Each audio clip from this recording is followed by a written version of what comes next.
இன்றைக்கி ஸ்கூல் லஞ்சுக்கு 10 நிமிஷத்தில் ரெடி பண்ணுறது போல் ஒரு புதினா ரைஸ் தான் ரொம்ப டேஸ்டியாக பண்ணியிருக்கேன். வாங்க எப்படி பண்ணுறதுன்னு பார்க்கலாம். அதுக்காக கடாயில் கொஞ்சமாக ஆயில் விட்டு கொஞ்சமாக கடலைப்பருப்பு, ஜீரகம், பூண்டு, கொஞ்சமாக கருவேப்பிலை, ஒரு 2 பச்சை மிளகாய், கொஞ்சமாக சின்ன வெங்காயம் போட்டு நல்லா கலந்து விட்டுருங்க. நல்லா கலந்து விட்டுட்டு இப்போ நம்ம வாஷ் பண்ணி எடுத்து வச்சுருக்கிற புதினா இலையெல்லாம் போட்டு நல்லா கலந்து விட்டுட்டே இருக்கும்போது நல்லா வதங்கி வந்துடும். இந்த ஸ்டேஜில் அடுப்பை ஆஃப் பண்ணிடுங்க. ஆஃப் பண்ணிவிட்டு நல்லா ஆற விட்டுருங்க. ஆறுனது மிக்ஸி ஜாரில் மாற்றிட்டு கொஞ்சமாக தண்ணி விட்டு நல்லா பேஸ்ட்டாக அரைச்சி எடுத்து வச்சுருங்க.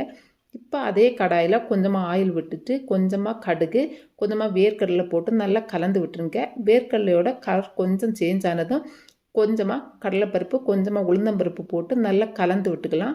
கலந்து விட்டுட்டு லாஸ்ட்டாக கொஞ்சமாக கருவேப்பிலை போட்டு இப்போ நம்ம எடுத்து வச்சுருக்கிற புதினா பேஸ்ட்டை ஆட் பண்ணிக்கலாம். இது கூட கொஞ்சமாக தண்ணி விட்டு நல்லா கலந்து விட்டுக்கோங்க.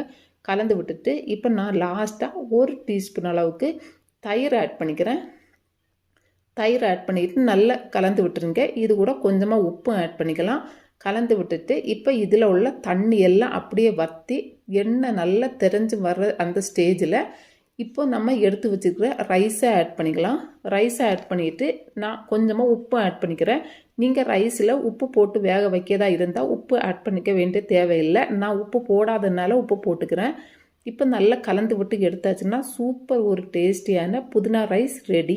நீங்களும் வீட்டில் ட்ரை பண்ணி பாருங்கள். பிடிச்சிருந்தனா லைக் பண்ணுங்கள், ஷேர் பண்ணுங்கள், சப்ஸ்கிரைப் பண்ணுங்கள். தேங்க்ஸ் ஃபார் வாட்சிங்.